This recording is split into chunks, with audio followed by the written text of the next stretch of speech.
I think the combination, the peanut butter and jelly sandwich that is scary and funny, is probably almost impossible to pull off. And you pulled it off. It is. Elizabeth Banks, the director of Cocaine Bear, has accomplished something delightful in Cocaine Bear, a near-perfect meshing of two great genres into something truly fun to watch on screen. The meshing of the great genres of horror and of comedy. Her and the crew behind this movie knew exactly what they were doing. Now, comedy and horror are two genres typically seen as almost the exact opposite. In comedy, the goal and aim is to make you laugh and make you feel good, whereas the goal of horror is to scare you and unsettle you, and maybe make you not feel so good. Typically, it would make no sense to have those two reactions happen at the same time. No, you cannot joke about that. Yeah, that's not funny, Arthur. That's not the kind of humor we do on this show. But within this spectrum between horror and comedy exists a point of enlightenment. A point in balance, where if you reach it successfully, you ascend into a new plane beyond what either genre could achieve solo. I don't think there is a term for this meshing, but for the sake of semantics, I will choose to call it horromedy. And horomedy's special ability to make you laugh at your own unsettled response to something terrifying is hard to be found at better use than 2023's Cocaine Bear. Yeah, well, that's just like your opinion, man. While the movie might not exactly be scary, if you're thinking in terms of how well you will sleep the night after, it's definitely still a horror movie. It's body horror, featuring literal humans being ripped apart by a wild animal. But like many horror movies of the past, Cocaine Bear comes at it from a different angle, recognizing the absurdity of the situation and the absurdity of the horror genre, and taking advantage of it to make you laugh. I essentially make comedies, and I put them inside of other movies. And this is a comedy inside of a horror movie. You see, while comedy and horror are indeed polar opposites, in being polar opposites, as a result, they share one common trait. Horror and comedy are like two sides of the same coin. When you watch a movie, when you're actually sitting in your seat, ingesting the content from the screen, the vast majority of the time, there's no physical reaction to the content. You're just kind of there. This is no fault at all of the content, it's just because for the vast majority of movies, all the reaction is happening at an emotional or subconscious level. Movies make you feel all kinds of things, all kinds of reactions, which is part of the beauty of why I love them so much. But there's only 3 ways a movie can elicit a physical reaction. The first is to make you laugh. The second is to make you cry. And the third is when they make you quiver in your seat or cover your eyes out of sheer terror. This is one of the reasons horror and comedy make for the perfect pairing. They both are capable of eliciting a physical response. And so why not double dip, double up on the physical response, make people shift in their seats while belly laughing at the same time. The bear is doing something absolutely terrible to somebody, and I'm howling. Yeah. I'm laughing and also shrieking at the same time. It's really just the movie tapping into a human's primal instincts. A really simple formula that never fails. Well, it does, but well, the actual ultimate would be if you could get all 3 physical responses and be crying at the same time. I wonder if that's actually possible. I don't think I've ever seen that before. In Cocaine Bear, when the medic dude opens the door of the closet while the ranger desperately tries to warn them of bear, it's simultaneously terrifying because we know there's a bear in there that could rip his head off, and hilarious because we know there's a bear in there that will rip his head off. That indescribable feeling of simultaneous terror and laughter is like some kind of crazy high. Maybe it could feel like what cocaine feels like. When a scene that on paper might normally just be purely horrifying and nothing else, it's a massive subversion of expectations for the audience to then find themselves laughing as well.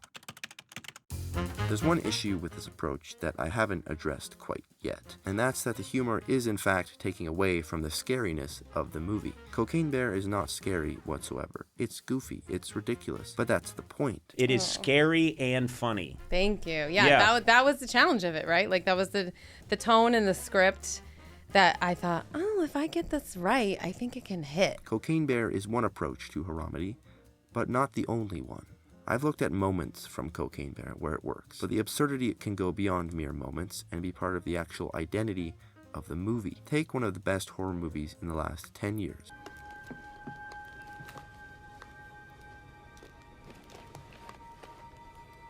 Get Out.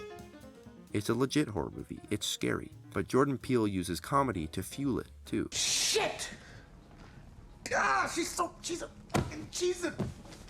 a genius. He, too, was aware of how well the two genres complement each other and injects humor into his scripts to heighten the horror. What humor is really good at doing, which is what it's doing in Get Out, is that it's good at making people feel something more tangible. Having some natural humor can make a setting feel more realistic, and therefore more scary than if it tried to play it dead serious. It's pretty common for movies to end up trying too hard to be dark and serious, to the point where it ends up doing the reverse. But with talking about Jordan Peele, he uses humor slightly differently than Elizabeth Banks does in Cocaine Bear. The ridiculousness of Cocaine Bear is part of the concept of the movie, and so the humor becomes more of a driving force of the entertainment than the horror. Whereas Jordan Peele's humor is much more subtle. It's not going for belly laughs, it's more about finding humanity in a moment. Where are those keys, Rose?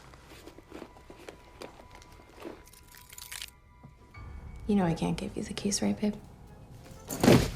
To make this unbelievable concept believable. As unbelievable as Cocaine Bear sounds, part of the selling point of the movie, which made the trailer go so viral, was the fact that it is actually something that happened, sort of. There was a bear who got into some cocaine, but the bear overdosed and nobody died. The movie is taking that brilliant idea and rolling with it even further. The movie itself is kind of a joke, going back to Sharknado level stuff here. And part of the reason it does work is because it knows how to format a joke. And believe it or not, a joke and a scary scene in a movie have the exact same format. Every comedian is aware of the formula. It's classic, it's cliche, provides setup, maybe a story with some context. My biggest pet peeve in America today are people who see all this horrible stuff going on, yet they still overreact to shit that just does not matter. For example, And deliver the punchline. have you ever dropped a baby? But the formula is far more than what most people think. It very much applies to comedies, but it also very much applies to horror movies. How about another joke, Murray? With only one minute difference. What do you get I don't think so. when you cross I think a we're mentally done ill with you, loner George. with That's a it. society that abandons him and treats him like trash? For a horror joke, you already know the punchline. You're just waiting for it. Get what you fucking deserve! The wait is the joke. Go! This scene is a joke, a very simple joke. It has a setup in the scene itself, but mostly in the scenes prior, which I unfortunately don't have clips of since it's still in cinemas, but the medics pull up to the scene. Completely oblivious to what's actually in the cabin. We know because we saw the scene just before where the bear goes inside. They have that shot of the bloody hand on the window, and we know these two brand new characters that are introduced in the middle of the movie are about to get mangled. That's their only purpose. The movie has us wrapped around their finger because this moment of waiting can be extended for as long as they want. It's a perfect setup. As the medics nonchalantly walk up to the cabin and start trying to open the door, but the door won't open because there's a dead body blocking the way, and then they start trying to push it even harder to get the dead body out of the way, it's stretching the tension further and further. As the tension grows, so does the comedy. And then finally, we get the punchline. And like the best jokes, there's multiple punchlines. The punchline keeps going because it's what we waited for all along. This scene is no longer scary. There's even goofy music in the background. This scene is a pristine example of horromedy. The horror and comedy combo remains forever undefeated, as it should. Cocaine Bear carries the legacy like a true champ. If there's one thing that Cocaine Bear teaches us, other than to keep cocaine away from animals, it's how to direct a horror comedy. Shut the fuck up, Donnie.